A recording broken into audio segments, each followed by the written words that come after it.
Vamos a comenzar en esta primera ronda. A Mariana, a Patricia y a Manuel les pedimos también que al comenzar a responder nos hagan un mapa pequeñito, sintético, para entender quiénes son sus equipos, dónde están, qué diversidad de tareas o de responsabilidades tienen, para que todos podamos entender las estrategias e ideas que fueron tomando, fueron en el contexto de qué equipos de personas, ¿no? Y vamos a empezar por Patagonia, vamos a empezar bien desde el sur, que nos venga un fresquito para acá, y vamos a empezar con Mariana, y después Patricia, Manuel y Ale. Este primer set de preguntas tiene que ver con preguntarles, bueno, ¿en qué momento de la vida institucional los encontró la cuarentena, la pandemia, cómo empezaron a desarrollar ajustes en los equipos y en la forma de trabajo de sus equipos, y qué situaciones empezaron a encontrar que tenían que resolver para que la cosa siguiera funcionando afuera, que es lo que siempre ocurre con las organizaciones sociales, pero con un buen aporte y una buena estructura adentro. Mariana, ¿te animás a arrancar? Sí, bueno, buenas tardes a todos. Gracias, Gabriel y Marian, por la invitación, y a todo el equipo de UDESA. Es un placer poder contar la experiencia que estamos teniendo desde Cruzada Patagónica. En 3 minutos no puedo contestar todo eso, Marian, así que primero les voy a contar un poco cómo estamos conformados como organización y a qué nos dedicamos, ¿no? Cruzada viene trabajando hace 42 años en el oeste de la Patagonia, principalmente en las provincias de Neuquén, Río Negro y Chubut. Somos un equipo de 180 personas, todos en relación de dependencia con la fundación. La mayoría están abocados a tareas de educación, que es uno de los ejes más importantes, educación en y para el campo y desarrollo rural. Y un gran equipo de trabajo está en la zona de Junín de los Andes, en un colegio que se llama 6 San Ignacio Valle de San Cao, que es donde estoy yo ahora transmitiendo en este seminario, y después hay otro gran equipo en Cholila, Chubut, donde tenemos otra de las propuestas educativas. También después tenemos un equipo en Buenos Aires que tiene que ver con el área de desarrollo de fondos, con una oficina que se dedica a eso, y un grupo de voluntarios que colaboran mucho con esa tarea, y una oficina en Junín de los Andes que es la sede central, donde hay todo un equipo de administración general, que es con el que yo más trabajo. O sea, mi rol como directora ejecutiva es coordinar, entre otras cosas, es coordinar el equipo que está constituido por una coordinadora de recursos humanos, que es un puesto que se conformó en la fundación hace 3 años más o menos, una coordinadora de comunicación, un área de administración con su coordinador, un área de las direcciones de los distintos colegios con los que trabajamos, y un área de administración. Así que este es el equipo con el que yo trabajo. Lo que más notamos en esta época de pandemia es que justamente esta nueva conformación del equipo, que después les voy a profundizar un poquito más, hizo que pudiésemos gestionar y pilotear estos tiempos tan difíciles de la mejor manera, ¿no? Hicimos bastante trabajo con una psicóloga institucional que ella nos decía que justamente cuando los equipos previo a una situación de crisis no están del todo bien conformados, atravesando la situación de crisis, las fisuras salen más a la vista, y con mucho orgullo tengo que decir que la conformación actual del equipo, junto con las direcciones de los colegios, nos ha permitido surfear este gran desafío de la pandemia con todas sus grandes limitaciones de forma buena, muy buena. Hasta ahí, María, no tengo que seguir con alguna otra reflexión. No te escucho. ¿Cómo organizaron los primeros ajustes cuando empezó la cuarentena? Bueno, ¿cuáles fueron las grandes medidas? Sí. Bueno, básicamente nosotros somos una organización muy territorial. O sea, todo nuestro trabajo está muy enfocado en el trabajo en el territorio con el poblador rural. Nosotros en los colegios recibimos chicos del campo, que esa es nuestra población meta, tenemos residencias estudiantiles para que ellos puedan estar acá. Todavía 1 de cada 4 chicos de la zona rural de la Argentina no tienen acceso al secundario, nosotros les brindamos esa posibilidad.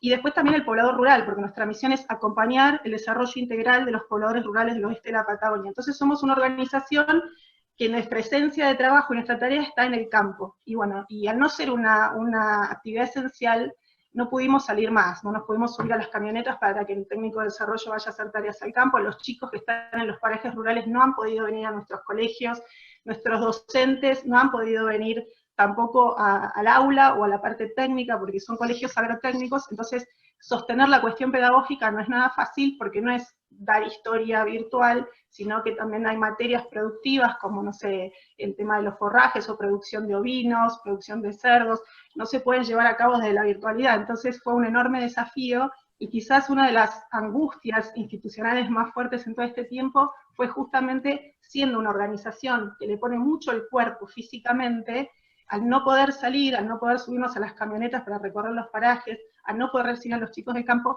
eso creo que fue lo que más nos costó y nos cuesta transitar como equipo. Pero hicimos distintas acciones, sostuvimos muchísimo el trabajo virtual de las reuniones de equipo.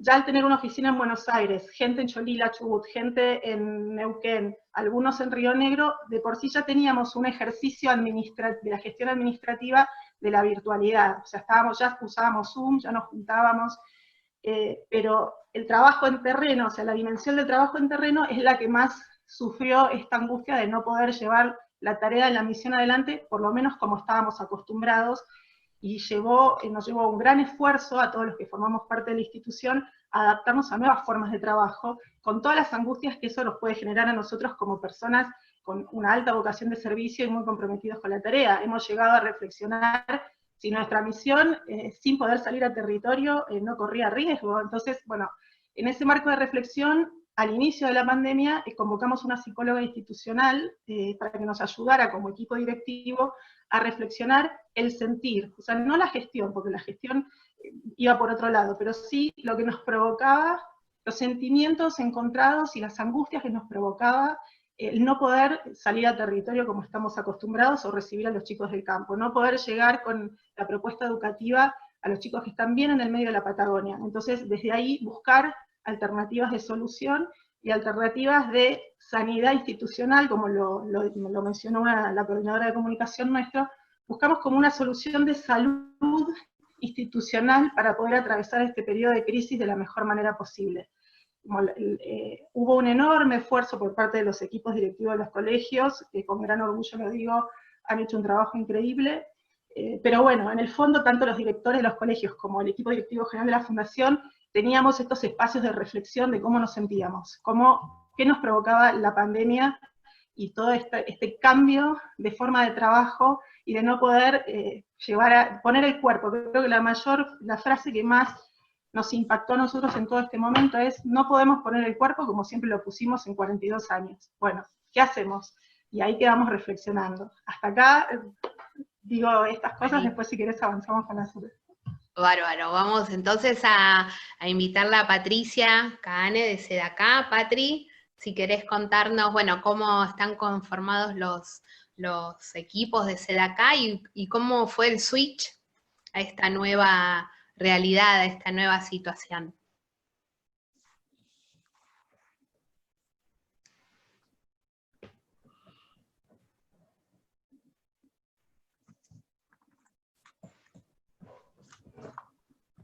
Ahí va. ¿Ahí me escuchan? Sí, perfecto. Bueno, en principio, gracias por la invitación, Gabriel, Marian, equipo. La verdad es que un gusto para mí estar compartiendo este panel con ustedes. Brevemente, como hizo Mariana, les cuento un poco de la Fundación SEDACA. La Fundación SEDACA es una organización judía que nació hace 29 años para atender las necesidades de la población más vulnerable. Nosotros somos una organización de trabajo social y trabajamos en el campo de la alimentación, la vivienda, la salud, los medicamentos y la educación, acompañando a personas y a familias que estén en situación de vulnerabilidad. Desde un enfoque que es multidisciplinario y que es integral, damos respuesta a miles de personas a través de un abordaje que mira mucho el caso por caso. O sea, en tiempos normales, el funcionamiento de la Fundación se realiza de un modo descentralizado a través de 14 centros de atención social que tenemos distribuidos en Capital Federal y Gran Buenos Aires, y al cual cada uno de los individuos o familias que son atendidos por la Fundación están referenciados, si se quiere, al modo del modelo del médico de cabecera, o sea, cada una de las familias que son atendidas por la Fundación están referenciadas en forma permanente y sostenida con un trabajador social que participa y que está en uno de nuestros centros de atención social y que funciona no solamente desarrollando el rol fundamental de un trabajador social que tiene que ver con la orientación social, con la búsqueda de alternativas conjuntas, con la detección, digamos, de cuáles son las necesidades de esa familia y con la derivación a los programas transversales, digamos, como son los programas de salud, de educación y de medicamentos, ¿entiende? Con lo cual, nosotros tenemos de por sí una estructura que está descentralizada, no es que la fundación está toda en un edificio, digamos, en 14 lugares distintos que a su vez están alocados en otras instituciones, con lo cual nosotros no tenemos edificios propios, funcionamos en escuelas, en clubes, en templos, digamos, en otras organizaciones, están distribuidos los centros de atención social. Luego tenemos el banco de medicamentos de la Fundación atiende a alrededor de 35.000 personas en el país, y es uno de los bancos de medicamentos más importantes del país porque no dependan del Estado. El banco de medicamentos funciona en otro lado y tiene su equipo de farmacéuticos, de asistentes administrativos, hay una enorme tarea administrativa también vinculada al banco de medicamentos, y un batallón de voluntarios que diariamente clasifican los medicamentos que recibimos por donación para transformarlos en tratamientos útiles, con lo cual hay un grupo de alrededor de 100 voluntarios que en forma alternada cumplen un horario, digamos, en la clasificación de medicamentos. Luego tenemos un negocio solidario que se llama Tzedek y que funciona en otro lugar y donde vendemos electrodomésticos reparados y otras cosas, y que esto es una fuente de financiamiento para la organización. Y luego hay una oficina central de la Fundación donde está básicamente los equipos de desarrollo de fondos, el equipo de comunicación, la administración central, a la cual reportan también, digamos, matricialmente, diría, todos los centros de atención social, y el Banco de Medicamentos, y Tzedek, y, digamos, todos estos satélites que tenemos por ahí, con lo cual, a ver, es una estructura descentralizada de 85 personas, en forma permanente, de unos 600 voluntarios, que a lo largo de todo el año no todos tienen responsabilidad semanal, muchos tienen responsabilidad semanal, otros tienen responsabilidades mensuales, otros participan ocasionalmente para algunos eventos fijos, pero todos trabajamos presencialmente, o sea, estamos acostumbrados a estar muy comunicados, estamos acostumbrados a que no compartimos toda la fundación en el mismo espacio físico, y que hay algunos mojones en el año donde nos juntamos todos, y esto nos sirve para transversalizar información, compartir cuestiones, pero lo cierto es que estábamos acostumbrados a trabajar en forma presencial, y sobre todo estábamos acostumbrados, nosotros trabajamos en asistencia básica, estábamos acostumbrados a que los beneficiarios iban al centro de atención social, y ahí recibían su medicamento mensualmente, ahí recibían sus prestaciones de otro tipo, en especie, ahí se sentaban a conversar con la coordinadora y veían si los chicos se habían ido al control pediátrico, cómo está el seguimiento de tal tema, cómo estaba el tratamiento psicopedagógico de tal hijo, cómo, digamos, lo que es la tarea del trabajador social con el beneficiario, con lo cual, de golpe, se nos vino la cuarentena, sí, se nos vino la cuarentena, y tuvimos que replantear, digamos, toda esta organización.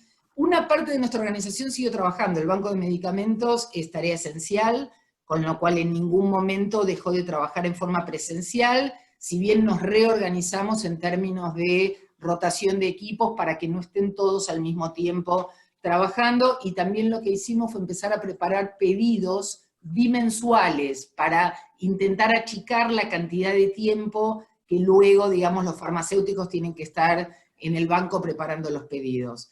La atención pasó a ser virtual, cada trabajador social atendiendo desde su casa y por teléfono o por computadora, digamos, también tengo que transmitir que aumentó mucho la demanda en este tiempo, con lo cual, digamos, no solamente fue el seguimiento de los casos, sino el aumento de la demanda y el armado de programas nuevos para la incorporación de nuevos beneficiarios que, producto de la interrupción de las redes de ingresos, nunca lo habían sido antes, pero ahora están necesitando ayuda, con lo cual esto implicó para el mismo equipo de trabajo una duplicación también del trabajo.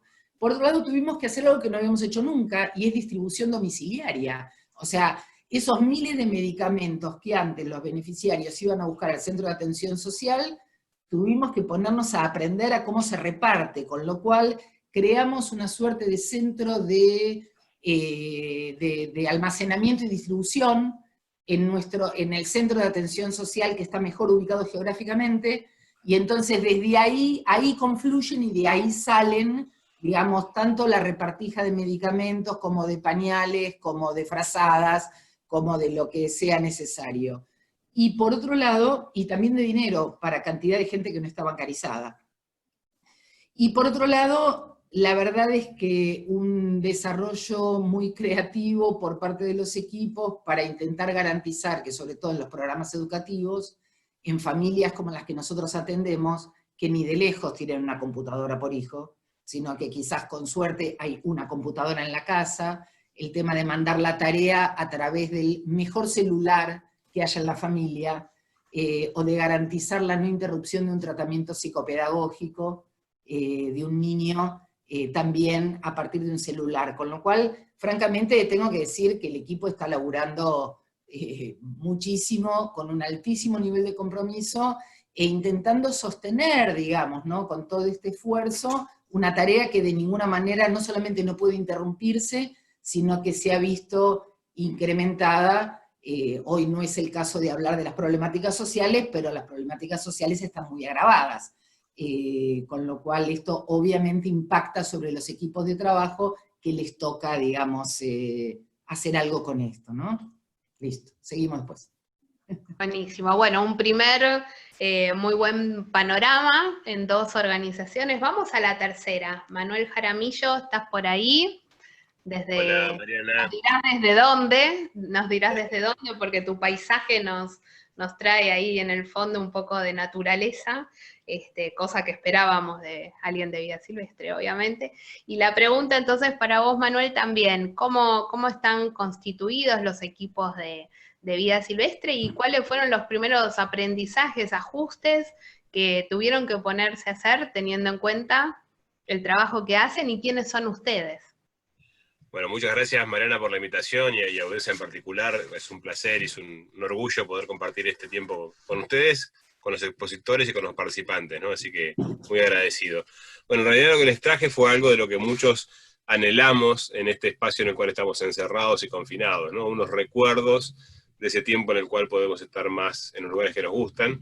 Esa foto en particular que me acompaña, lamentablemente no es mi ventana, es una foto que me traje de Misiones, donde trabajé durante 11 años para la Fundación Vida Silvestre Argentina, como mi primera experiencia justamente coordinando equipos de trabajo multidisciplinarios, y donde de alguna forma podríamos decir hice el primer entrenamiento, y bueno, aprendí lo poco que sé al respecto, y ahora con un desafío mayor desde hace ya 4 años como director ejecutivo de la Fundación Vida Silvestre Argentina. Bueno, considerando que lo han hecho las chicas, y bueno, también me parece interesante para quienes nos escuchan, muy resumidamente, la Fundación Vida Silvestre se crea en 1976 con el objetivo de conservar la naturaleza y promover un mundo en el cual las personas vivan en armonía con la naturaleza, vinculado a las prácticas productivas también. Y a lo largo de ese tiempo hemos pasado por una instancia más naturalista, para descubrir la naturaleza, para contarla, para hacer educación ambiental. Luego una parte más de gestión vinculada a las especies, con especies amenazadas y emblemáticas. Después vinculado más a lo que son los ambientes que contienen esas especies, con una visión ecorregional. Perdón, y ahora más que nada focalizados también en lo que son los paisajes, tanto los paisajes costero-marinos como los paisajes terrestres. Y en ese contexto, desde 1977 hasta ahora, hemos contribuido a crear parques nacionales, a la sanción de algunas leyes ambientales que han sido referentes en Argentina, a la promoción de buenas prácticas agrícolas, ganaderas, forestales, y es un poco en el ámbito en el cual nos movemos, ¿no? También trabajamos mucho en lo que es la incidencia en la política pública, y aún en las empresas, buscando alianzas transformativas, generando estos cambios que a veces cuesta, pero que cuando empiezan a funcionar, traccionan a una escala mucho mayor lo que podemos hacer nosotros con nuestra capacidad operativa. Somos seguramente en tamaño de organización los más chicos que lo que comentaban las chicas. En este momento somos 45 personas que trabajamos en 3 oficinas. Tenemos una oficina central en la ciudad de Buenos Aires con 30 miembros de equipo en relación de dependencia. Obviamente hay algunos consultores que nos prestan servicios específicos, a veces recurrentes, pero el staff es de 30 en Buenos Aires.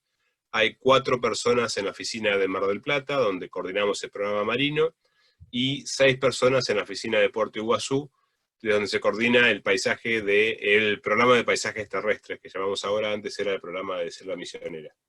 Y a su vez tenemos 4 guardaparques, que están en las reservas que tenemos en Puerto Iguazú, en Misiones en realidad, cerca de Puerto Iguazú, y en San Pablo de Valdés, en la provincia de Chubut. Esos guardaparques generalmente hacen guardias cruzadas, viven en su casa 15 días y van 15 días a trabajar en la reserva. En el caso de San Pablo es un poco más extenso el tiempo, y eso hace que, bueno, no sean personal de oficina frecuentemente. A veces van a las oficinas para cuestiones operativas, de planificación o de reportes, pero en el día a día su trabajo va de su casa a las reservas en periodos bastante largos.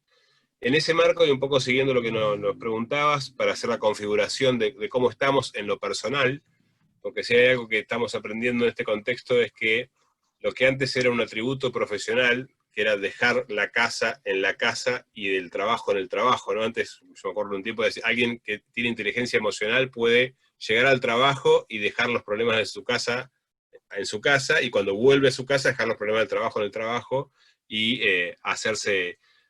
llevar su vida familiar, ¿no? Hoy está todo tan mezclado que pareciera ser que eso es imposible o es muy difícil, y nos empieza a preocupar mucho más y a interesar mucho más cómo es la vida de nuestros colaboradores, ¿no? Tenemos en este caso 11 personas que viven solas, de esos 45, ¿no? En general, de las 3 oficinas. Tenemos 16 personas que están en pareja, pero que tienen chicos grandes, con lo cual tienen la vida un poco más tranquila, podríamos decir. Pero tenemos 7 personas que están en pareja con chicos chicos, con lo cual también están siendo en este momento maestros, profesores, niñeros, abuelos, tíos, todo eso que hoy no pueden tener a mano. Tenemos 9 personas que están en pareja, pero sin hijos, con lo cual seguramente se pueden organizar de manera distinta, y 2 personas que viven con familiares.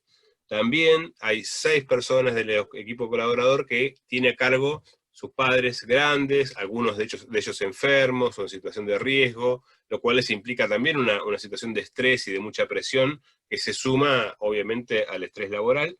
Y tenemos también 2 que están, bueno, una chica embarazada y un padre que está cursando el embarazo también con su esposa, que no trabaja con nosotros, pero obviamente está en ese proceso, ¿no? Entonces, es un poco la configuración que tenemos, y los primeros ajustes, bueno, creo que a todos nos pasó, ¿no? Nos tomó un poco por sorpresa, sabíamos que se venía, pero no sabíamos cuán intenso iba a ser.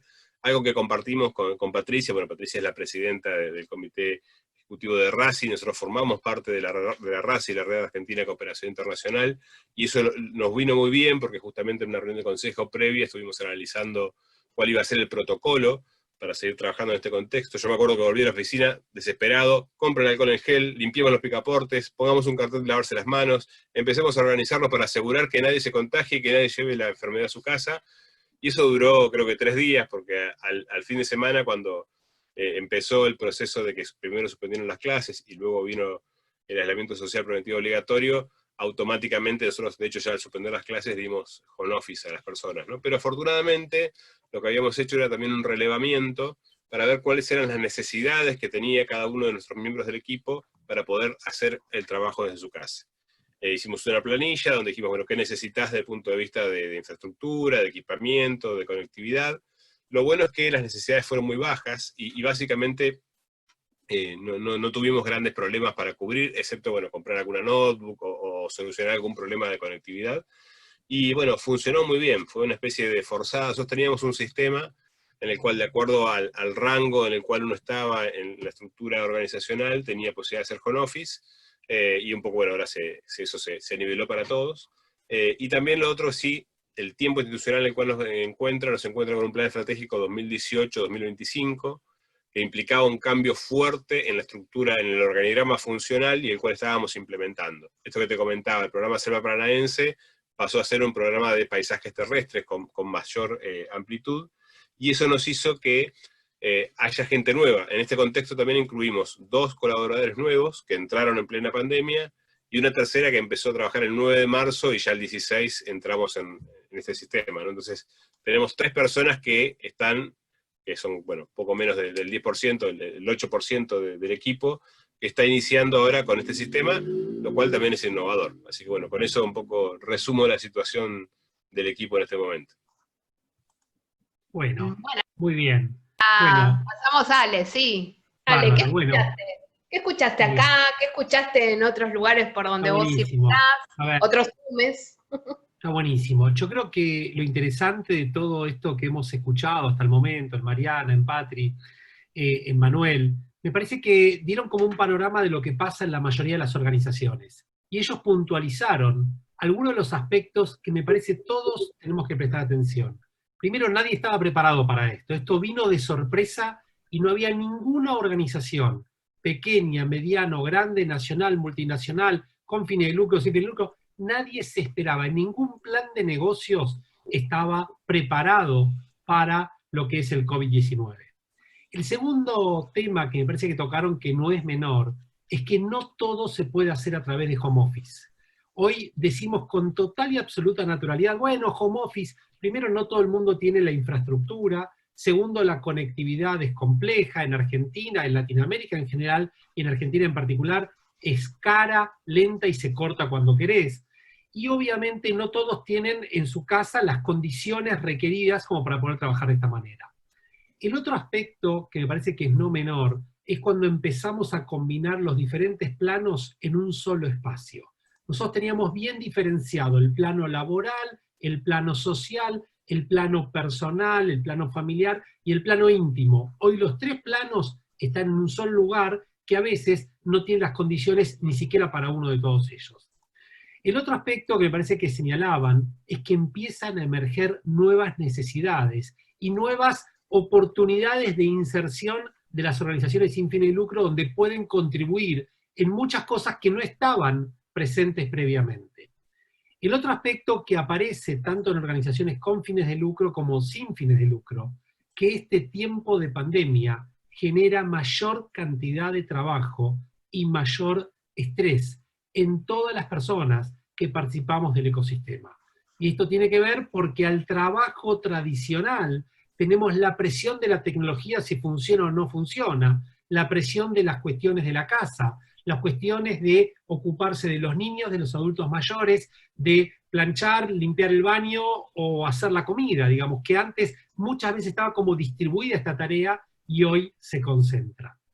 El otro tema que me parece que hay que considerar son las diferentes situaciones por las cuales pasa cada persona. Y cuando se ven los niveles de ansiedad, de depresión como principales indicadores que hoy se están midiendo, empiezan a incrementarse en ciertas poblaciones, especialmente si están solos, si tienen que cuidar a adultos mayores, los que tienen un niño, el otro día me decían, hay un estudio que dice, los que tienen un niño están más estresados que los que tienen 2 niños en la casa, y a su vez los que tienen más de 3 ya tienen como ese tema resuelto. Son algunas cuestiones que hoy se están analizando.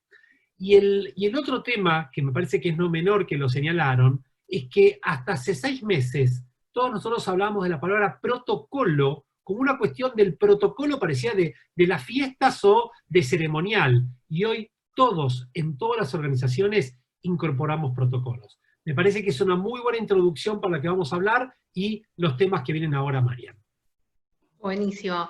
Gracias, Ale. Muy buen síntesis de qué cosas, de qué caminos empezamos a abrir, ¿no? Y ahora me gustaría volver a dar la vuelta a las preguntas y Patri, quisiera preguntarte a vos, ¿no? Hablábamos y nos están empezando a llegar las preguntas de los participantes. Palabra clave en el título de este seminario, ¿cómo motivar? ¿no? Y hablábamos con vos el otro día la importancia de las herramientas de comunicación interna, por ejemplo, ¿no? Entonces, si vos tuvieras que contar por dónde encarrilaron, por dónde empezaron a encontrar que pasaba la motivación en este contexto que vos y todos fueron describiendo, por dónde empiezan en SEDACA, qué está funcionando, estamos todos acá con la lapicera para empezar a anotar y aplicar. No sé si da para lapicera, pero con gusto comparto, digamos, las cosas que, bueno, que desde nuestro mejor sentido común, digamos, intentamos poner en práctica, ¿no? A mí me parece, digamos, como contaba Manuel, efectivamente, digamos, luego de aquella reunión de RACI, creo que todos volvimos a estas organizaciones diciendo, preparémonos porque se viene el maremoto, y la verdad es que una de las primeras cosas en las que yo pensé y me puse a trabajar con el equipo, con mi equipo de dirección inmediatamente, fue en los temas comunicacionales. En principio porque yo le presto mucha atención habitualmente.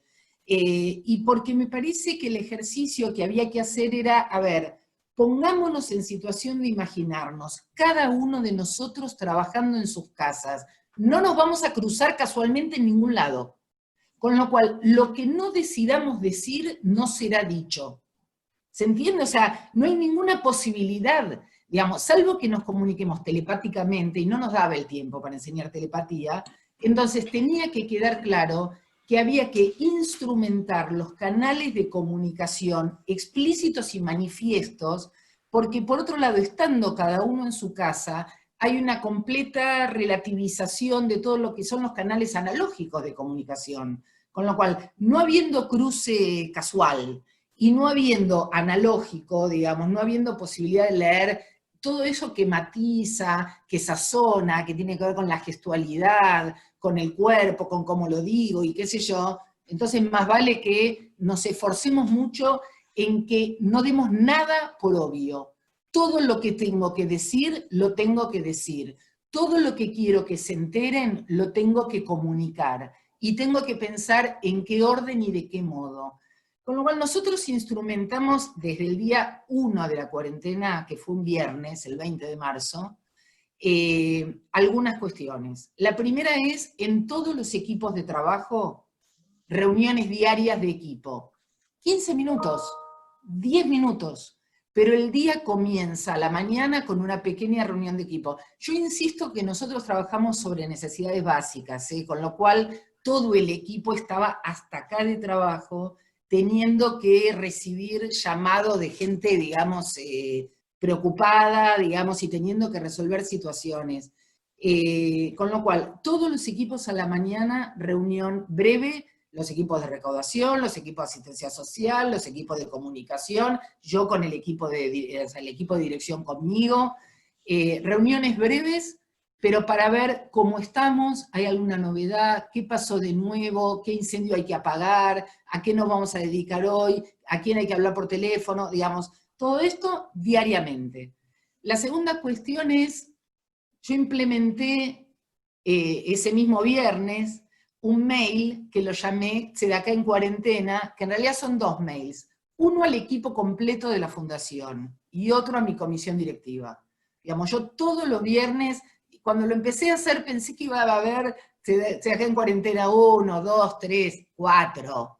Vamos por el SEDACA en cuarentena 12, lo sigo sosteniendo, pero lo sigo sosteniendo porque todos los viernes me encuentro con alguna respuesta de alguien y digo, lo siguen leyendo.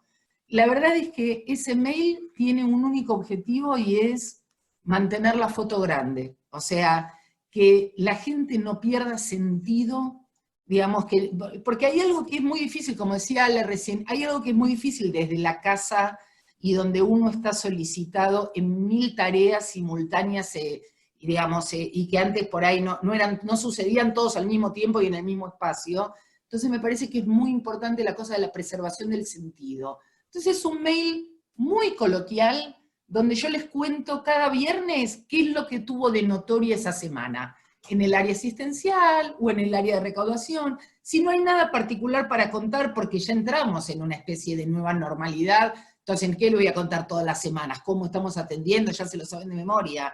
Entonces por ahí comparto un mail de agradecimiento de alguien, o comparto alguna, digamos, nada, alguna novedad, alguna noticia, algún artículo, es poner en común. Por otro lado, otra cosa que también viene sucediendo es que en términos comunicacionales, sigo hablando, hay una cierta de achatamiento de la pirámide, en el sentido de que yo creo que este es un momento donde hay que cuidar mucho, hay que tener mucho ojo en el malentendido, justamente por esto de que no están habilitados todos los canales habituales que estamos acostumbrados de la comunicación. Y en ese sentido, reducir eslabones es reducir ruido, a mi juicio. Con lo cual, lo que hemos implementado es algo que por ahí antes no hacíamos tanto, y es reuniones más aplanadas. Me refiero a que todas las partes que tienen que estar involucradas en la implementación de una decisión estén presentes. Con lo cual, la verdad es que garantizamos información compartida, opiniones compartidas y líneas de acción compartidas.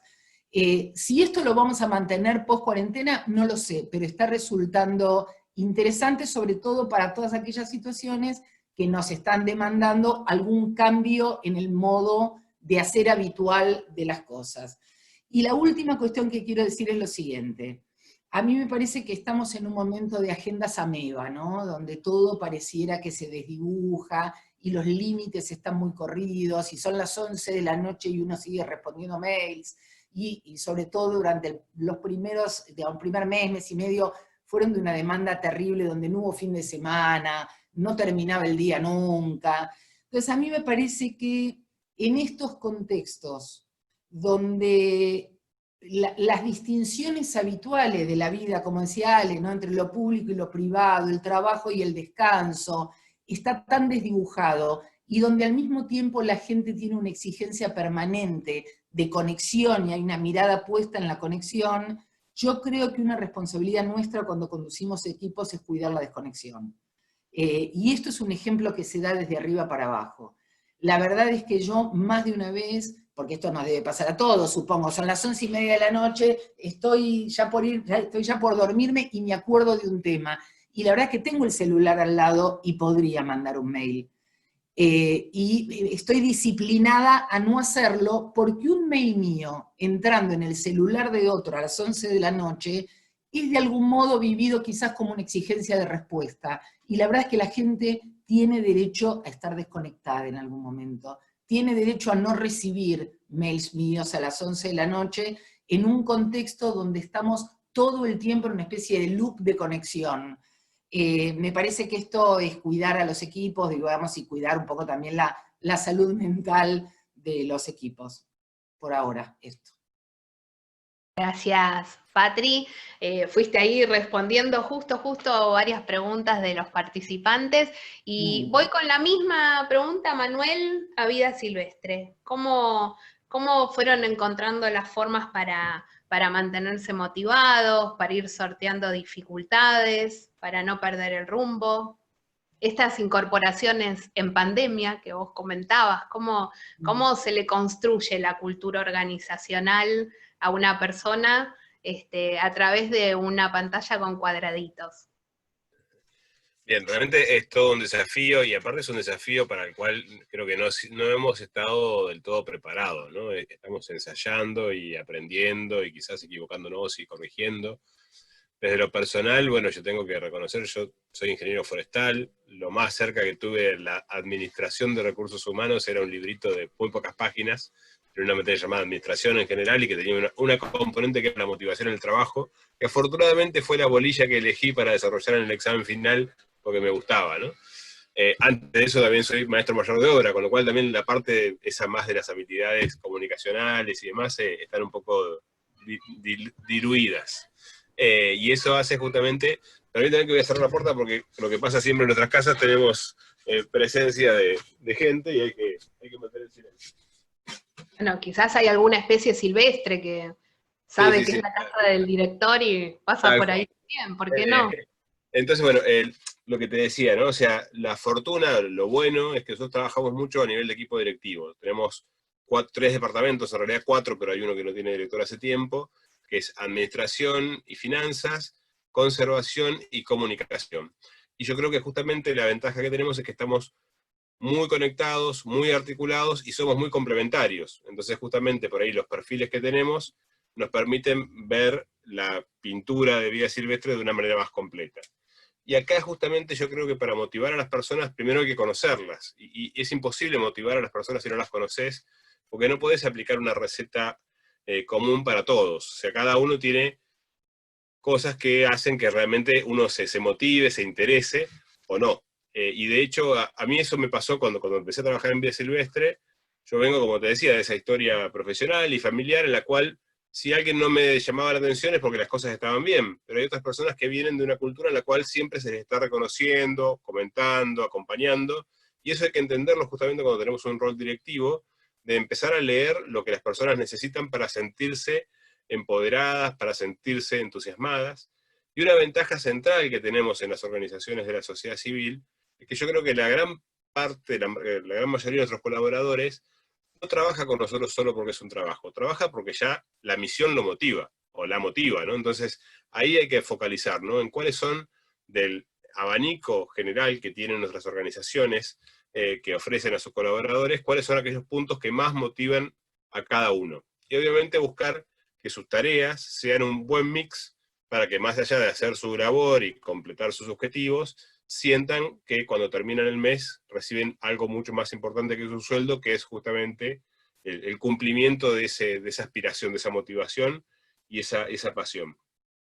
Creo justamente también que, como decía Patricia, ¿no? O sea, no hay que perder la conexión, y algo que instalamos, reuniones a nivel de departamento. Cada director maneja con sus equipos la forma en la cual prefieren trabajar. Hay un departamento que todas las mañanas se junta media hora y organiza su tarea del día, hay otro que lo hace una vez a la semana, hay otra que tuvo que estar, cuando empezó el aislamiento, una semana con su equipo en la oficina, administración en particular, porque no es fácil mudar la administración de una organización que tiene 43 años a tu casa de un día para otro, ¿no? Ahí tenés los tokens, tenés las claves, tenés las llamadas para habilitar los cheques. Administración realmente estuvo estoica, podríamos decir, durante una semana extra.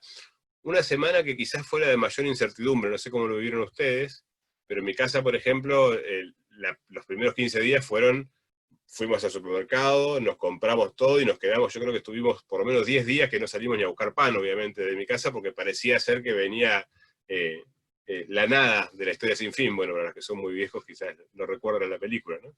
Eso no pasó. En este momento estoy viviendo en un pueblo muy chico, que es General Madariaga, y eso hizo que fuera mucho más sencillo todo, ¿no?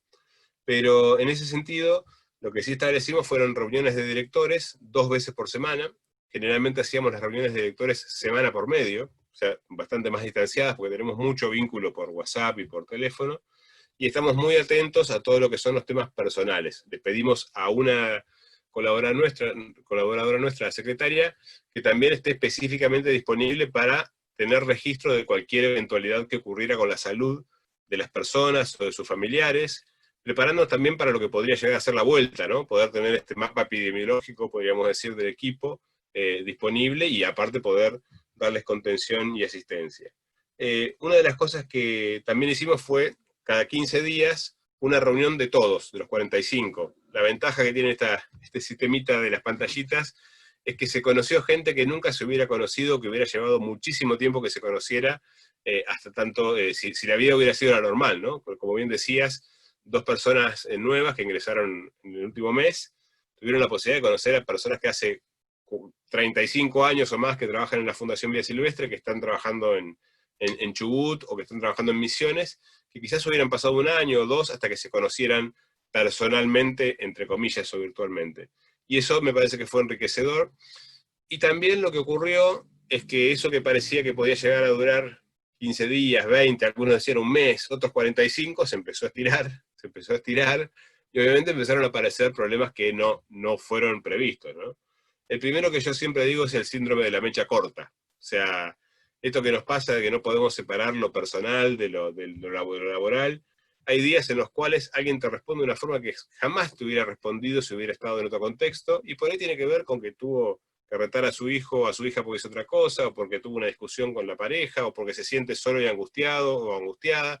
Entonces, empezar a poder ponerse una clave distinta para entender a las personas y cómo responden, y ser muy cuidadoso, ¿no? Yo creo que esta mecha corta que todos hemos tenido en algún momento, hay que analizarla y hay que intentar cortarla antes de que lleve a la explosión, porque si hay explosiones en estos tiempos, puede ser muy complejo.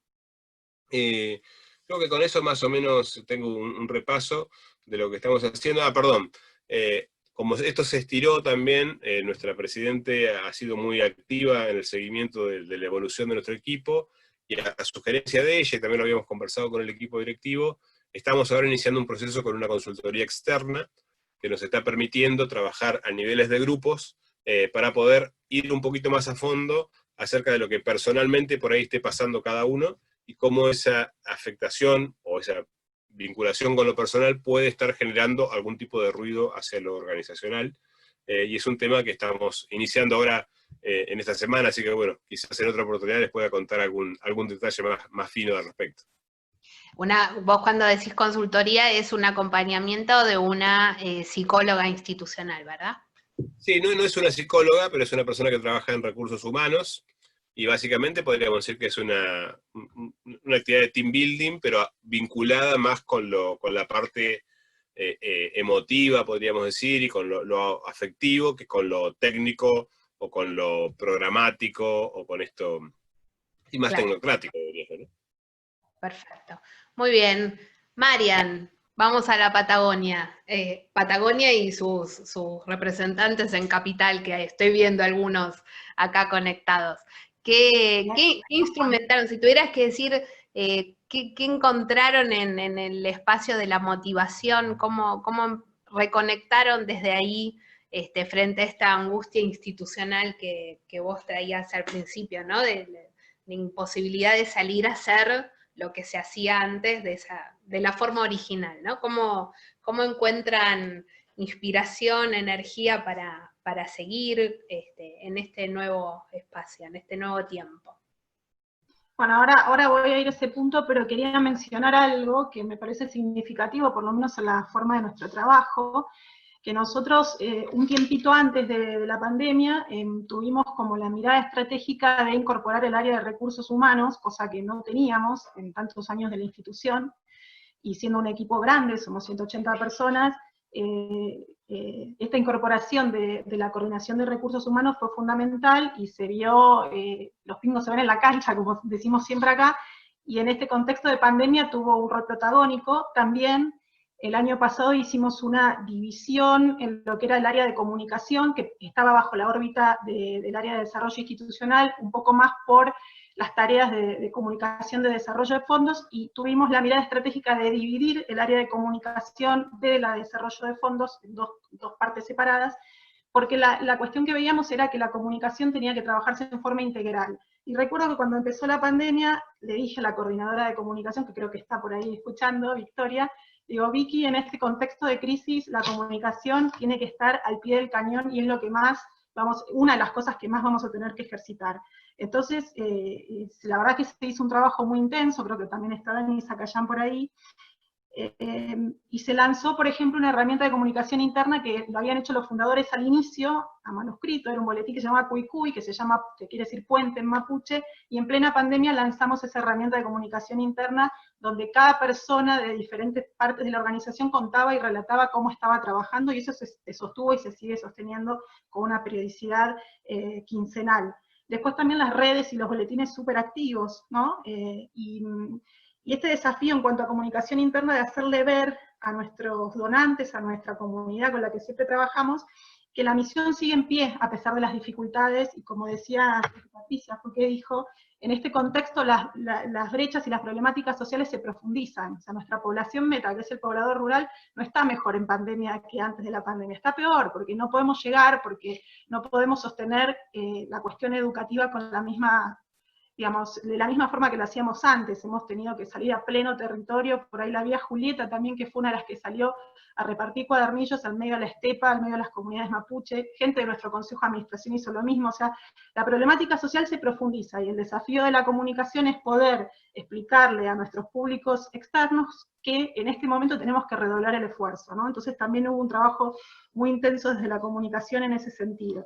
Y después, hablando de comunicación interna también, el gran volumen de gente que nosotros tenemos, que está en el ámbito educativo, el esfuerzo de los directores de sostener una comunicación permanente, vi ahí también a una de nuestras directoras, Valeria Vera, eso fue todo un desafío. Había un avance muy interesante, que tenemos un rol que es de una coordinadora de innovación tecnológica educativa, que ella tuvo la visión estratégica de trabajar en una plataforma educativa previa a la pandemia. Entonces, nuestro colegio de acá de Junín se ensambló enseguida a sostener la educación virtual en la medida de las posibilidades, ¿no? Porque son colegios técnicos y toda la parte técnica se complica un poco más.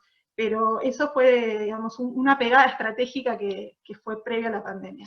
Igual, como dijo ahí Alejandro, creo que ninguna organización tenía preparado en los famosos FODA, en amenazas. Yo creo que la peor amenaza es que explote el LANIN, que lo tengo acá a la espalda, pero fuera de eso, esta cuestión tan masiva, tan planetaria de pandemia, jamás nadie la pensó. Y dentro de lo que tiene que ver con la motivación, bueno, yo mencioné antes que una de las cosas que a nosotros nos pasa es esta angustia institucional de decir, bueno, nuestra misión, esto de subirse a las camionetas, ir al territorio, de recibir a nuestra población meta, no lo estamos pudiendo hacer de la misma forma. ¿Cómo trabajamos eso como equipo, no? Entonces, justo nuestra misión empieza con la palabra acompañar el desarrollo integral de los pobladores.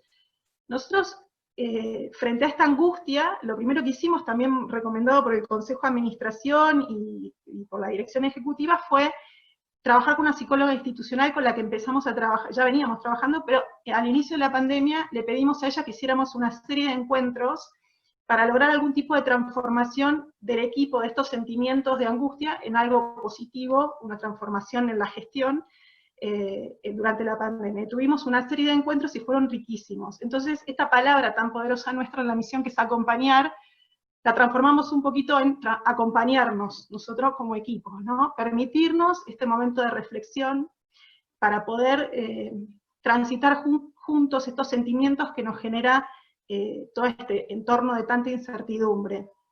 Y una de las frases que quedó de esos encuentros fue que la motivación, la energía para motivarnos la encontramos en la afectividad, ¿no? Cómo mantener en este contexto tan complejo la afectividad y la humanidad de la gestión que hacemos. Entonces, bueno, la palabra, por ejemplo, eficiencia, la pusimos también como en duda, si bien obviamente todas las organizaciones tratamos de ser muy eficientes porque los recursos son escasos y tenemos un compromiso social que cumplir, y tenemos todos una gran vocación de servicio y queremos que todo nos salga bárbaro, en este contexto tan complejo, ¿con qué vara estamos midiendo la eficiencia de los roles directivos, ¿no? Entonces, permitirnos poner más en agenda la afectividad y la humanidad por sobre la eficiencia, ¿no? Porque nos pasaba al inicio que algunas, por ejemplo, del equipo donde yo estoy, algunas personas realmente estaban muy angustiadas porque sentían que trabajaban el triple, que la casa le invadía el trabajo y el trabajo les invadía la casa, y se sentían que no eran eficientes. Entonces, bueno, bajar un poco ese nivel de ansiedad y reflexionar sobre qué nos está pasando. Hicimos bastantes estrategias como las que contaron los compañeros, empezar con un check-in de todas las tareas que íbamos a hacer para que todos supiéramos en qué estábamos, poner en la mesa la confianza, estar convencidos que el compañero está haciendo lo mejor posible en estas circunstancias, ¿no? También esta cuestión de acompañarnos en esta sensación de poner el cuerpo, que es muy cultural en nuestra organización. Nosotros decimos que en el equipo directivo todos tenemos perfiles 4x4, o sea, si hay que estar, estamos, ponemos el cuerpo, nos cargamos las bolsas al hombro, salimos con la camioneta donde haya que salir, bueno, no podemos. ¿Cómo nos acompañamos en ese sentido también? Bueno, estas fueron todas cosas que fuimos haciendo, y también cosas muy simples, como preguntarle al compañero cómo está. Cuando iniciamos las reuniones de equipo, la primera pregunta es, ¿cómo estás? ¿Cómo estás viviendo esto? ¿Qué te pasa? Che, Marian, tenés cara de que hoy no te levantaste bien, ¿qué te pasó? Esas simples preguntas, no mentira, estás bárbara, pero esas simples preguntas de leernos en imagen, de leernos y detectar, ya uno se va conociendo, se conoce como equipo de trabajo, permitirnos ese espacio. Incorporar también lo lúdico antes de las reuniones, esto fue otro de los aprendizajes que hicimos con la psicóloga, pero creo que la gran conclusión de eso, de dónde buscar la motivación nosotros, es en la energía que nos da la afectividad por sobre la eficiencia en este momento, obviamente sin dejar de ser eficientes, pero en cualquier crisis personal, en este caso ya institucional, mundial, creo que los valores que se ponen en la agenda en primer lugar son los de la afectividad y del acompañamiento, el compromiso y el cuidado del uno hacia el otro, ¿no? Gracias, Marian. Bueno, Ale, a ver qué haces con todo esto. Tremendo desafío. A ver, 2 o 3 cuestiones que fui tomando nota y que quería compartirles. Primero, estamos viviendo todos los días, cada uno de nosotros, una montaña rusa emocional. No es que hay una sola emoción que tenemos, sino que todos los días tenemos una montaña rusa emocional. Y algo que está generando esta pandemia es lo que Satya Nadella, el número 1 de Microsoft a nivel mundial, decía, que estamos perdiendo el capital social de conectarnos. Como decía Patri antes, la tecnología está buenísima porque podemos reunir a 50 personas, o acá hay 170 personas que no hubieran estado. Sin embargo, hay un montón de aspectos que nosotros no lo podemos visualizar a través de la pantalla. Y acá viene un fenómeno paralelo al cual todos ustedes hacían referencia indirecta, que es lo que se llama el Zoom fatigue. Todas las personas tienen fatiga de Zoom, porque es muy fácil decirle a cualquiera, venía un Zoom, venía un Zoom, venía un Zoom. Pero hay un efecto simple para que seamos conscientes. Nosotros no estamos todos los días frente a un espejo mirándonos la cara. Cuando estamos en el Zoom, ya solamente el hecho de mirarnos las caras, ya nuestra propia cara, nos genera un estrés adicional. Ni que hablar si no anda la tecnología, ni que hablar si tenemos que conectarnos la voz, que esto, que el otro, bueno, todo lo que significa. Otra palabra que apareció mucho en los 3 comentarios que me impactó es la palabra cuidado. Y es tal vez la palabra que más las organizaciones en este momento están tratando de considerar. Cómo cuidar a la gente. Y hay que tener como una especie de sensibilidad especial, esta afectividad que decía Mariana, que tiene que ver con la humanidad, y donde la efectividad es reemplazada por la afectividad, que a su vez genera muchos mejores resultados, porque acá hay otro tema que no es menor. Nos empezamos a acostumbrar a trabajar de esta manera. Y es un poco lo que Patri decía como la nueva normalidad, pero la realidad es que hoy estamos hablando de nuevas normalidades, porque esto va dinámicamente cambiándose permanentemente. Y el aspecto del cuidado hoy se ve muy vinculado con conocer a cada persona. Cada colaborador tiene una realidad diferente cada día y en cada momento de cada día. Con lo cual el trabajo de los líderes es enorme, adicional a todo lo anterior. Ahora hay algo que me parece que también los 3 lo decían, y en las organizaciones sin fines de lucro me parece que cada vez está más presente, y es el concepto del salario emocional. Ninguna de las personas que trabaja en una organización como la que trabajan ustedes, trabaja exclusivamente por el salario, sino por su salario emocional. Ahora, obviamente, el salario también es importante. ¿Cómo mantenemos el equilibrio para motivar a través del salario emocional? Pero cuando sabemos que también la gente tiene un montón de necesidades que también hay que cubrir, y es un temazo para todos ustedes. Quiero cerrar con un comentario que me parece importante, y Manuel hacía referencia a esto, en una conferencia que hizo hace muy pocos días para más de 10.000 personas, Dave Ulrich hacía una relación que me parece clave, lo que vos hablabas de mecha corta. Él lo que decía es, cuando aumenta la presión, disminuye la tolerancia. Todos nosotros estamos viendo un periodo de mayor presión y de menor nivel de tolerancia personal, entre las parejas, entre las familias, entre las organizaciones, con los estados, etc. ¿Cuál es la respuesta a este menor nivel de tolerancia? La serenidad, la humanidad, son como los 2 antídotos que podemos utilizar. La serenidad a veces es simplemente la capacidad de... Son 3 segundos que nos tomamos para responder, con lo que Manuel decía, en vez de quemar la mecha, bueno, lo que hago es darme ese espacio para que en mi cerebro entre oxígeno y no tenga la respuesta primaria y precaria que todos tenemos cuando estamos cansados, cuando tenemos hambre, cuando tenemos sed, cuando tenemos sueño, cuando estamos realmente un poco más complicados. Y en días como estos, en los cuales esta montaña rusa emocional nos lleva a que en cualquier momento podemos rápidamente estar presos, de este incremento de la presión y disminución de la tolerancia, obviamente la paciencia, la serenidad y la humanidad nos van a brindar esa capacidad de tener mayor afectividad y lograr, obviamente, mucho mejor la conexión con todas las personas con las cuales trabajamos. Importante, ¿no? Esto de respirar hondo, esto nos lo llevamos todos hoy. Gracias, Alejandro, por esta hilvanación de todas las experiencias que trajeron las tres organizaciones.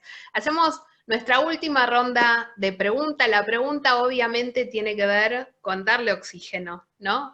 A todos y a sus cabezas como líderes también, ¿no? Pensemos el futuro. No voy a decir qué día, pero sabemos todos que en algún momento vamos a terminar esta etapa y vamos a ir volviendo, quizás de pronto, de a poco, de diferentes formas, a una realidad sin tanto cuadradito, ¿no? Si tuvieran que decirlo en un minuto, Patri, Manuel, Marian, ¿qué se quieren llevar de esta etapa como aprendizaje organizacional y personal de ustedes a la próxima etapa? ¿Qué creen que queda como buen aprendizaje? ¿Qué prioridad? ¿Qué cosas se llevan apuntados para ese día de la vuelta?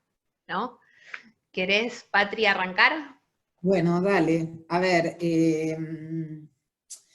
yo creo que hay aprendizajes como de distintos tipos. Por un lado me parece que un poco también, como antes lo decía Mariana, contando en relación a su propia experiencia de su organización, yo creo que un aprendizaje es que todo lo invertido en términos de alineación, o sea, en términos de foco de los equipos en relación a la misión, nunca sobra.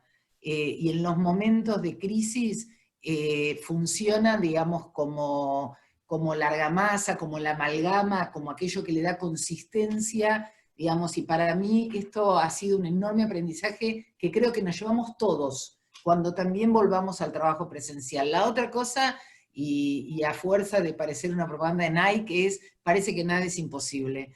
Yo cuando nos tocó pasar a trabajar todos en cuarentena, verdaderamente había ciertas cosas... Patri, es de Adidas, se mueren los de Adidas si te escuchan, ¿eh? Perdón, peor aún. No se preocupen, vamos a pedirle auspicio para nuevos seminarios a los dos. Profesional. Queda claro que me dedico a otra cosa, ¿no? Nada, digo, la verdad es que había situaciones que eran completamente impensadas, desde la atención virtual a situaciones serias, esta cuestión de poder cubrir todas las necesidades en lo que yo comentaba antes de la distribución de medicamentos, por ejemplo, o la atención de beneficiarios nuevos, o por ejemplo, el desarrollo de actividades de recaudación. Si a mí me hubieran dicho que íbamos a hacer una especie de caminata solidaria virtual, yo hubiera dicho, están todos locos, y sin embargo la verdad que hicimos caminata virtual, hicimos baile virtual, está todo el call center trabajando cada uno desde su casa y no se ve, y decíamos, ¿cómo va a salir la campaña? Y las campañas están resultando bien, digo, la verdad es que evidentemente hay una enorme capacidad de aprendizaje, y mucho de esto nos lo vamos a llevar de vuelta en la medida en que volvamos a una situación más o menos similar a la anterior. Yo creo que hay aprendizajes que también tienen que ver con que no sé por dónde le vamos a encontrar la vuelta, pero que va a haber que encontrarle la vuelta, por ejemplo, y acá digo, teniendo en cuenta que todos los que estamos sentados en esta mesa grande de 170 y pico somos de organizaciones sociales, me parece que vamos a tener que pensar seriamente cómo incluimos en nuestras actividades de desarrollo de fondos el tema de que las renovaciones tecnológicas son cruciales, digamos, son críticas y son estratégicas. Digo, según el tipo de organización en los que nosotros estamos, por ahí le dábamos más o menos bolilla a la cuestión de, bueno, cuán conectados estamos, cuán buenos son los equipos que tenemos, qué capacidad de respuesta tenemos con esos equipos. Hablo de los temas tecnológicos, y cómo encontramos un donante que esté dispuesto a bancar eso. Me parece que todos estos temas son temas nuevos, que se agregan a nuestra agenda de los pendientes en la recaudación de fondos.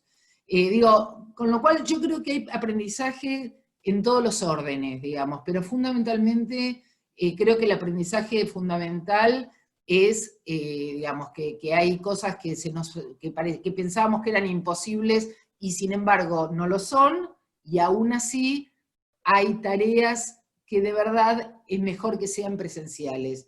Y virtuales pueden ser solo una emergencia. Digo, y acá me parece que sí, cada una de las organizaciones, en función de cuál sea su tarea y su misión principal, digamos, podemos diferir, ¿no? Pero en lo que hace a la Fundación Tzedakah, yo digo, no es reemplazable el encuentro cara a cara con un beneficiario, no es reemplazable el encuentro, digamos, la reunión de equipo cara a cara, sobre todo en ciertas situaciones. ¿Podemos trabajar así en emergencia? Podemos. Lo hemos aprendido, lo hemos mejorado muchísimo, hoy estamos muchísimo más tranquilos que lo que estábamos a principios de abril. Pero aún así, digamos, creo que estos son aprendizajes que van a impactar en distintas áreas de la organización. No quiero meterme en temas técnicos, digo, creo que va a haber impactos en todas las áreas de la organización. Buenísimo. Marian, aprendizajes, ¿qué cosas se quedan para la vuelta a la vida normal? Bueno, me gusta pensar, tener una mirada optimista, ¿no? Y creo que las organizaciones sociales tenemos una capacidad de resiliencia increíble, entonces que esa sea una certeza para pensar que de esto se sale, ¿no? Esto es como mi marco lógico de pensamiento, porque realmente lo creo así. Creo que como organización, sobre todo por lo que nos toca pasar a nosotros, esta capacidad de poner la misión sobre la mesa, la forma en que llevamos la misión adelante, la apertura, pensar que tal vez hay formas de hacerlo diferente y que la tenemos sí o sí que pensar. No te sé decir cuál es la forma, porque esto es un trabajo y lo tenemos que hacer con todo el equipo, pero sí la disposición y la apertura de decir, bueno, a ver, esto que venimos haciendo durante 42 años, una pandemia como esta, ¿pone en jaque nuestra misión o la podemos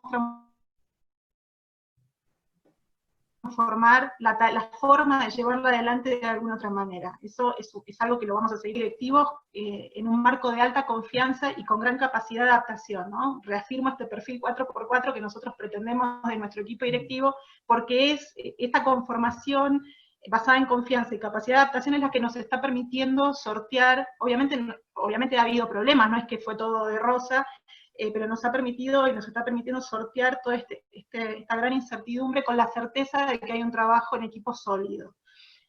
Permitirnos también como organización recibir ayuda de otros, ¿no? En este caso la psicóloga institucional que nos acompañó en un proceso de co-creación de este tránsito por la pandemia, fue súper útil, lo es, hoy a la mañana tuve una reunión con ella y la coordinadora de recursos humanos, y es un aprendizaje constante, es una transformación de las angustias en algo positivo, que creo que como organizaciones nos tenemos que permitir hacerlo.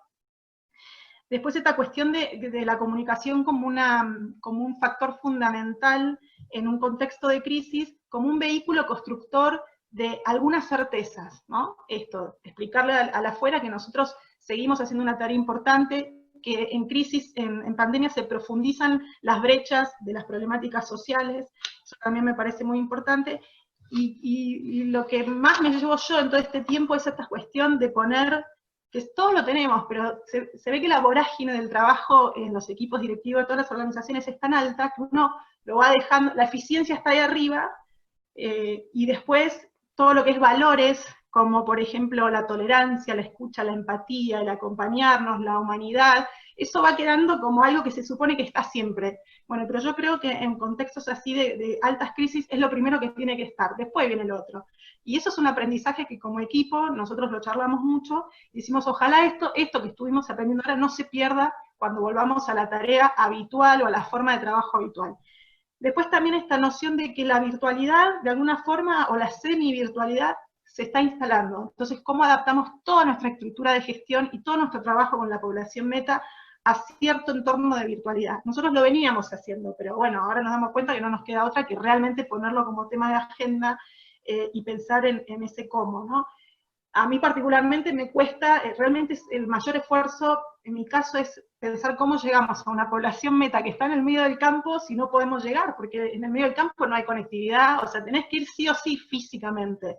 Bueno, eso es un gran desafío, no tenemos las respuestas todavía, hemos hecho unos esfuerzos enormes para poder llegar al que es bien población meta nuestro, Pero bueno, el gran aprendizaje es que tenemos que estar siempre abiertos al cambio y a la posibilidad de pensar cómo se avanza en este sentido.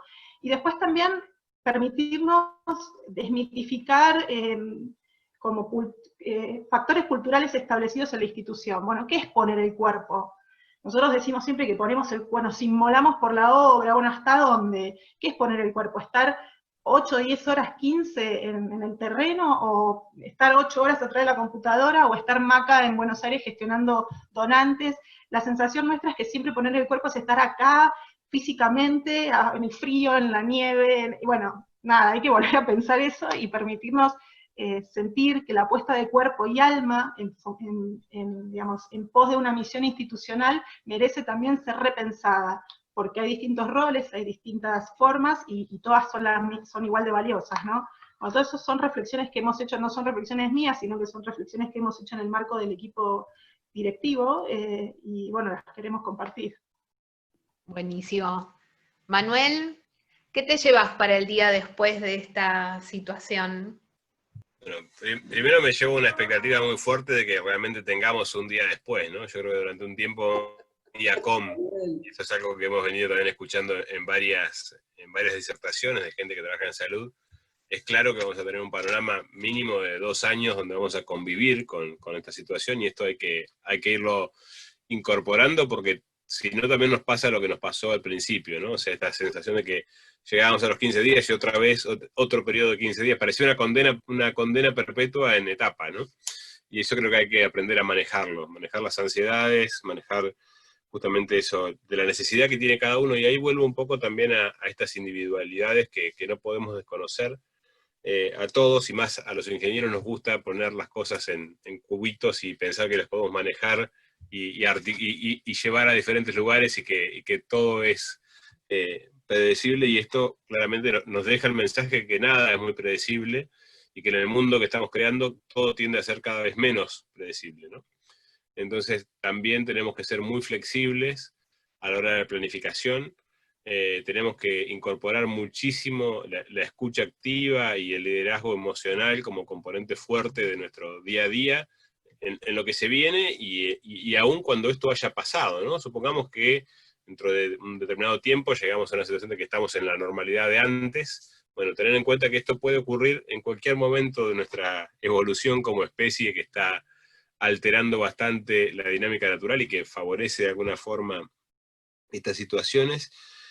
Y entender también que nuestro equipo es heterogéneo y que tiene brechas anímicas y brechas también, te diría, hasta tecnológicas, ¿no? O sea, en un grupo de personas como el nuestro hay una banda etaria muy distinta. Tenemos chicos que no llegan a los 30 años, y tenemos personas que están con más de 60, y esto hace que no para todos sea al principio tan fácil usar los medios de comunicación, usar los diferentes sistemas que hay, y los que va a haber, porque yo creo que esto también ha alimentado toda una industria de generación de sistemas y procesos que van a facilitar el trabajo domiciliario. Esto también ha despertado una especie de pequeño monstruo que estaba un poco latente, y empieza a haber casi una invasión, y pareciera ser que la nueva tendencia va a ser que las empresas no van a tener oficinas y que todos vamos a tener nuestra oficina en nuestra casa, obviamente con lo bueno y lo malo que eso puede traer aparejado. Yo creo que va a haber una mezcla, ¿no? Todo lo que podamos hacer de nuestra casa lo vamos a hacer.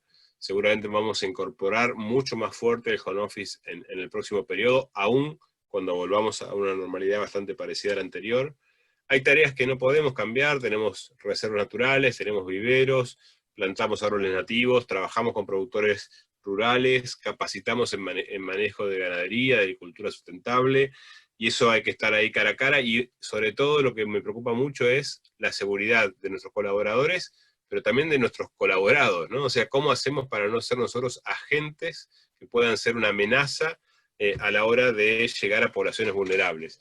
Y en esto no hay que ser descuidado, ¿no? En particular hemos colaborado bastante ahora en la región chaqueña, redireccionando algunos recursos que teníamos de unos donantes para asistencia primaria, algo que no solemos hacer, pero donde la situación es tan crítica que si llega a ingresar el virus puede generar un desastre sobre pueblos originarios, sobre comunidades rurales que están totalmente malnutridos, que tienen un montón de enfermedades preexistentes, donde si llega el virus se va a transformar en un endemismo, sin duda, en una endemia, y eso va a ser muy difícil de erradicar, y en eso hay que estar muy atentos, a tener esa flexibilidad también para poder cambiar, en algunos casos de que sea necesario, nuestra misión, nuestro foco, a cuestiones que sean mucho más humanitarias de alguna forma.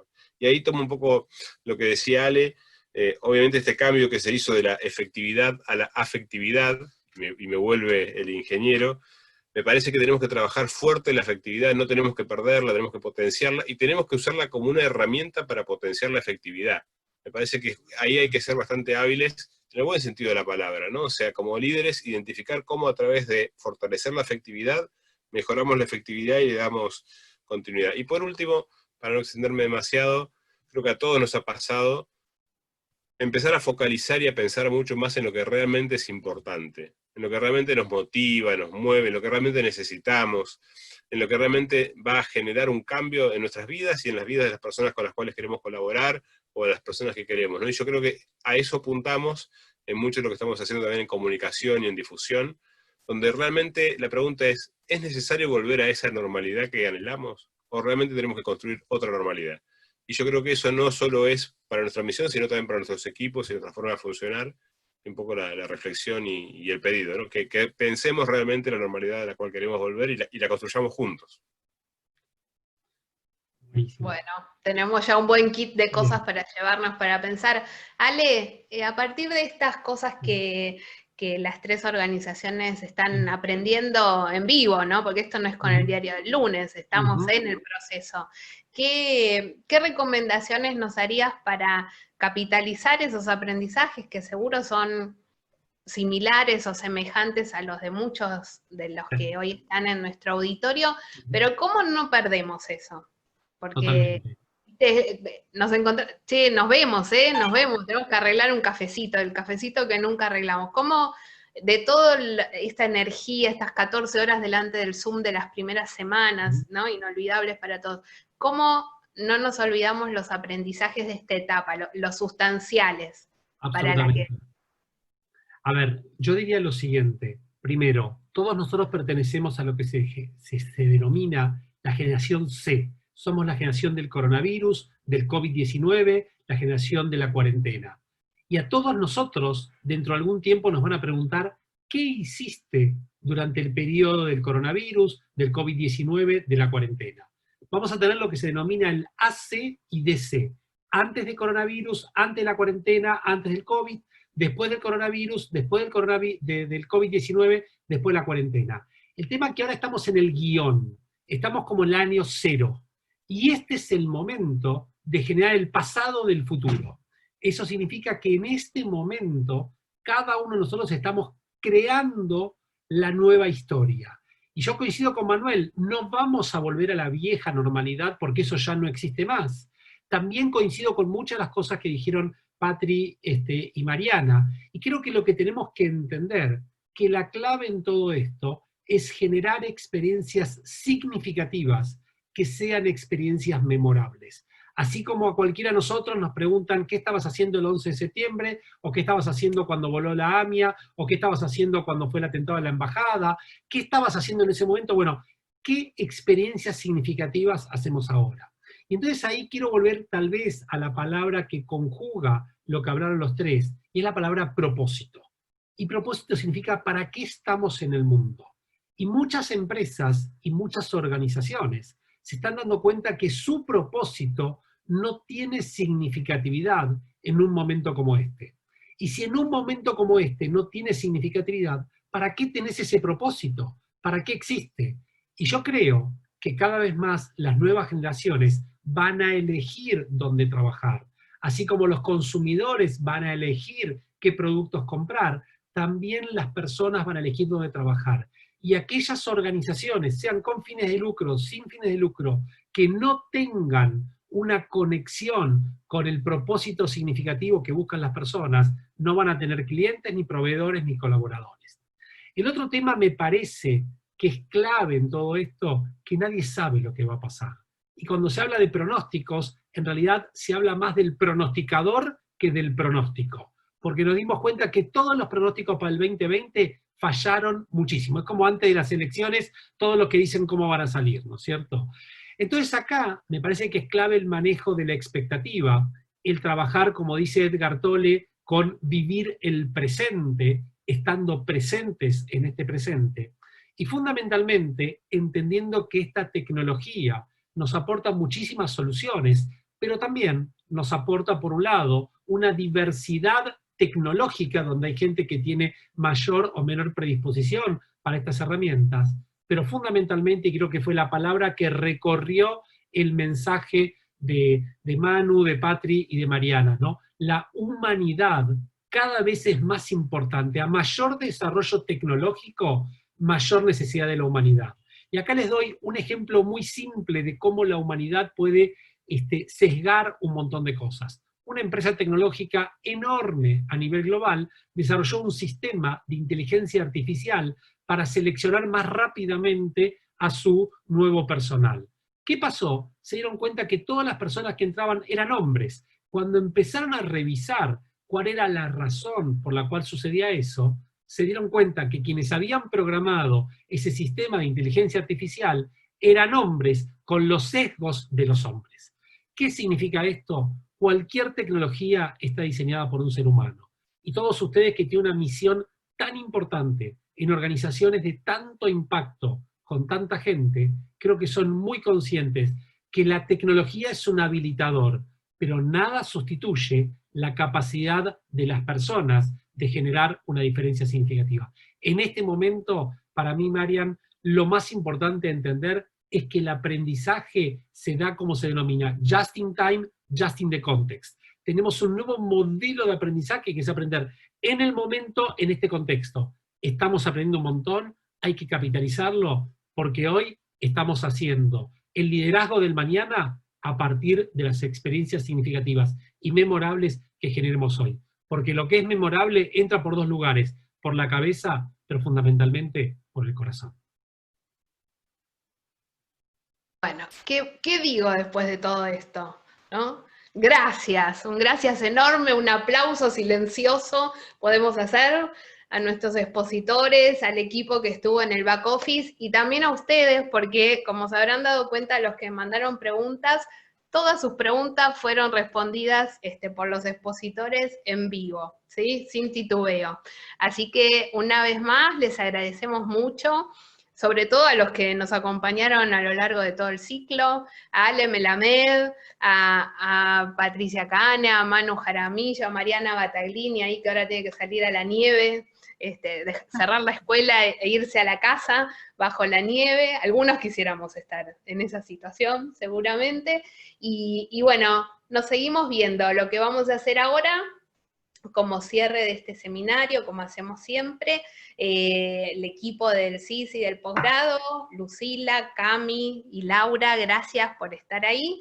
Nos van a poner un poquito de música, elegimos música pensando en los temas de este encuentro, a ver si la invocamos, estamos haciendo un experimento nosotros también, de musicalización al final de estos encuentros, y vamos a dejar el chat abierto. Así que todos los que quieran seguir haciendo preguntas, los que quieran compartir buenas prácticas, reflexiones, mensajes, les pedimos que se queden un ratito, escuchan música, nos chatean, pongan su dirección de correo electrónico y si es una pregunta se las vamos a contestar por correo. Si podemos contestarla ahora online en el chat, lo vamos a hacer. Les agregamos una pregunta más que tiene que ver también con qué otros temas les gustaría que avancemos en explorar en próximos encuentros. Les mandamos un abrazo enorme, enorme, que esperamos que sea muy pronto virtual, que pase de virtual a real en algún tiempo, y nos vemos la próxima. Gracias a todos y bueno, hay que seguir aprendiendo, pero juntos, ¿no? Que es con lo que estamos logrando también. Hasta luego, buenas tardes.